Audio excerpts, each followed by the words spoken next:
during the Tomahawk chant, and now you had a different take than most others on this, so I'm just going to let you go. Okay, and this may be like totally disorganized thought patterns because I didn't really think through what I was going to say, but I had a very visceral reaction to the people who were ass hurt about, or excuse my French, I'm not supposed to be cussing. I'm sorry, it's hard. People who are getting, okay, like Jamel Hill, who typically, I respect her. I mean, obviously, she's an amazing woman who's gotten a lot accomplished in a man's world. But really, is it that offensive that they're chanting "no means no" to an alleged rapist who was not himself raped? They weren't making fun of the victim of the alleged rape. Maybe they're just really anti-rape. And you know what? You can come at me with that Oregon basketball team crap. Maybe they just don't stand for that either. Or maybe it just doesn't matter in the big scheme of things because who does it hurt? People listen to music and watch movies that glorify violence against women all the time. It's the most popular stuff in America are movies that guys are a badass, but they beat their chick or whatever, music that glorifies that sort of thing. And yet you have a problem with no means no? Really? Really? That seems so hypocritical to me, and picking a fight where there doesn't need to be a fight picked. People are too sensitive. It wasn't even a joke. People are like, oh, that rape joke. Was it a joke? It wasn't a joke. I think that they're saying, hey, you stupid, smug jerk, you just lost, and you've been accused of doing horrible things, so ha, good. We're glad you lost. That's all it says to me.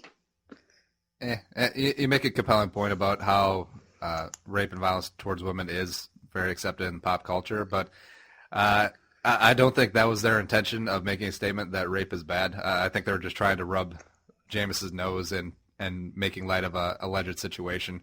And, yeah, that happens. I mean, fans do it all the time. It was surprising that players did it, though, because that's just about bad luck. Like, could you imagine if, say, the Oregon quarterback had been accused of such things, and then FSU did that after a win? That would just add to their villain status. Well, it would add to their villain status because who in the Oregon football program has been accused of such things? It is pure hypothetical. Right. Okay. The fact of the matter is the guy, Jameis Winston, comes across as a very arrogant person who does not care what he has done to garner this image that he currently has. And he lost horribly to a team that bested him for the first time in, 27 games? They were excited. 29. There you have it. Let him have it. I have no doubt in my mind from the things he has done in the past that he would do something similar. Maybe it doesn't get caught on camera, but that's the world we live in. Things get caught on camera and it's unseemly. And I saw about 10 things last night on Twitter where people get caught on camera doing things that they don't want people to see, and it just is what it is. It's like the Ohio State chick cheating on her boyfriend? That. Allegedly. Right, allegedly. And then depressed Ohio State fan. It's like, I don't know. If you catch any person at any point in their lives having a weak moment or acting a fool, then the whole world gets free reign to make fun of them publicly and humiliate them. Yeah, I don't know. The Oregon players are probably just doing it in jest and heat of the moment thing, but probably don't need to do it. I mean, you just won. Be a little classy about it, and they're being dealt with internally by Helfrich, and probably not do it again. Second game that we talked about, OHIO held off Alabama 42-35. I can't believe this one because I had Bama winning by about 20. I actually, I don't know if you remember, I said Ohio State was going to do big things this season. And I'm not usually that girl, but I got one right, so I'm going to be that girl. And Saban basically did the whole moral victory thing after the game. Did you catch that? I did not. I didn't listen to the press conference. Yeah. He was I wish I had the quote in front of me.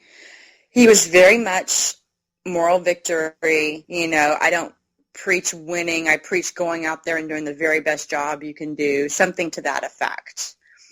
And so I found that very hilarious because we all know that in Bama, with the fans, with the players, with the team. If you don't bring home a national championship, GTFOH, bye.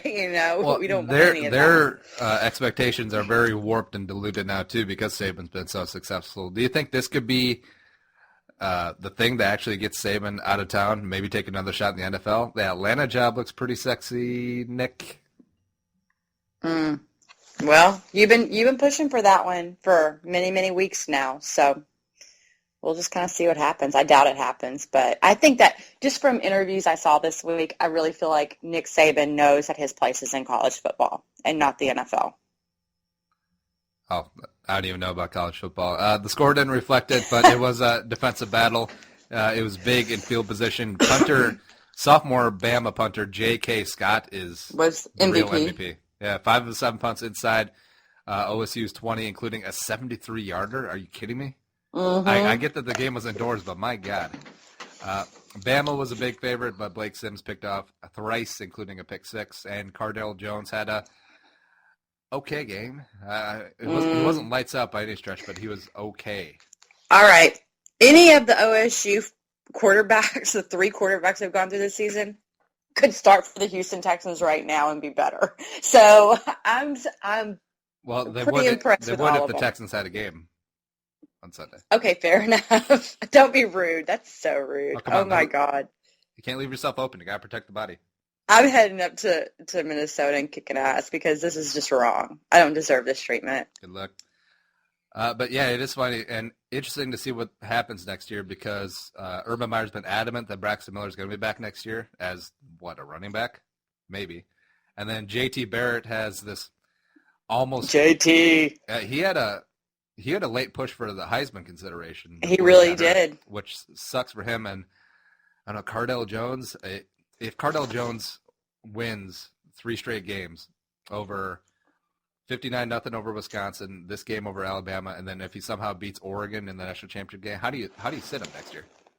How do you? And who is your starting quarterback next year in Ohio State? Period. Are you going to go 2-quarterback system? I know Meyer did that with Miller and what's that kid's name from a couple years ago?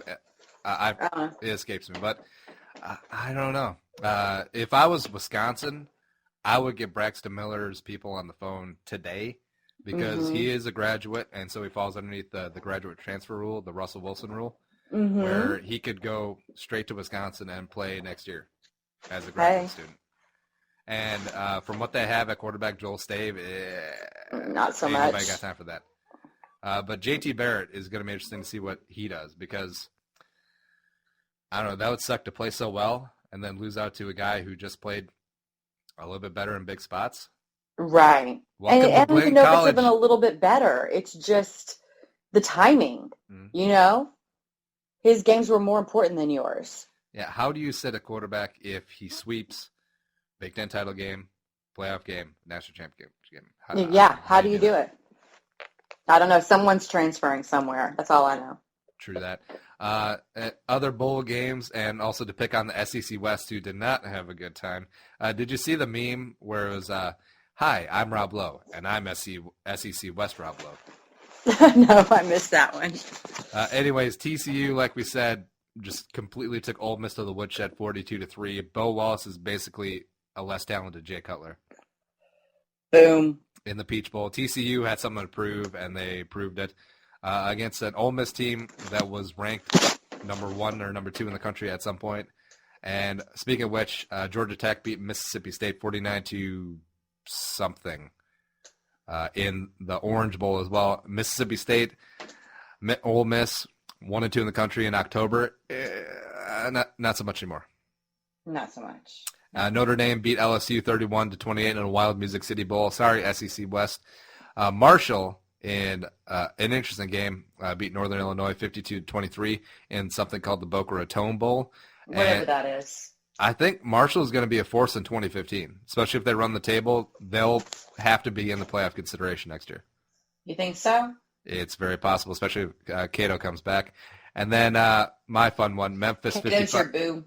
Memphis 55, BYU 48 in something called the Miami Beach Bowl. The Brawlin' Mormons. That was awesome. I mean, they totally I didn't know Mormons got down like that, yo. I mean, I thought they were like passive and stuff, but no.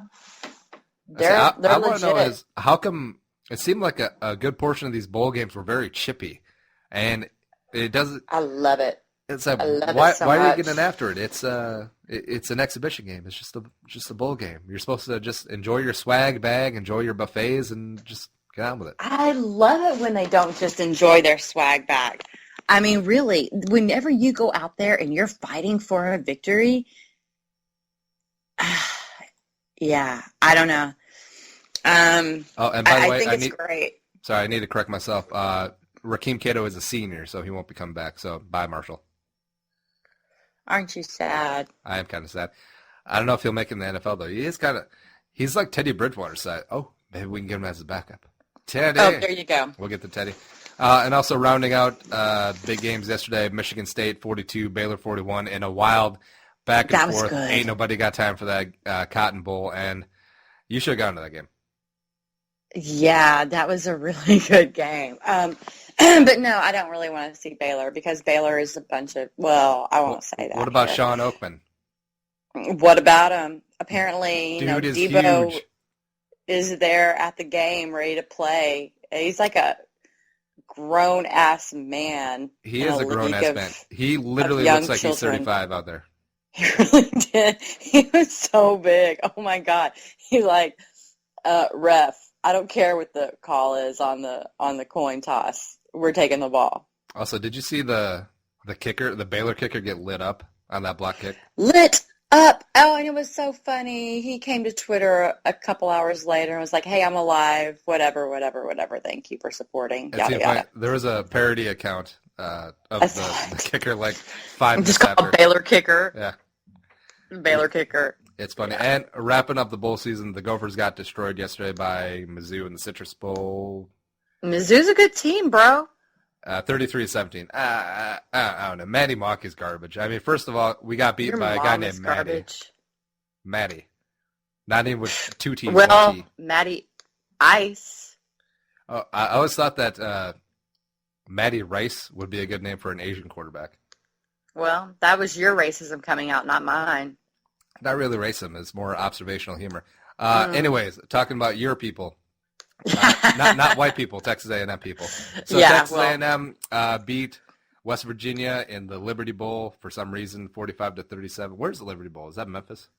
Memphis, Tennessee. Memphis, Tennessee. And in that game, highlighted by student assistant Mike Richardson smacking West Virginia players twice in the head, permanently dismissed by the program by someone. How stupid can you be? I realize that it's the Liberty Bowl, but there's at least 2 cameras there. I cannot, with the amount of stupidity that entails. I cannot. I literally cannot. And here, I got a little pissy on Twitter about it. But the thing is I don't ever come, I know me, right? It's unconscionable. It doesn't happen, but it did this one time. I don't go at anybody about their stupid teams, people's doing stupid stuff. I'm not all hanging out on Twitter telling FSU, hey, look at your rapist, dumb head quarterback. I'm saying, don't come at me. I didn't do this stuff. That's just the team I cheer for. I'm not out there punching kids in the head when they're wearing a helmet. God. So anyway, that gets on my nerves, and I just had to get it out there. Speaking of nerves, we got to take a break. We'll be RB, and we'll come back with some more of Claire venting about poop talking and NFL coaches moving, and who's going to be the NFL MVP? Is it going to be JJ or A-Raj. no, is that his name, or I just call him the guy that Sue stepped on justifiably? LOL. All right, Claire-vs-Carlson, BRB.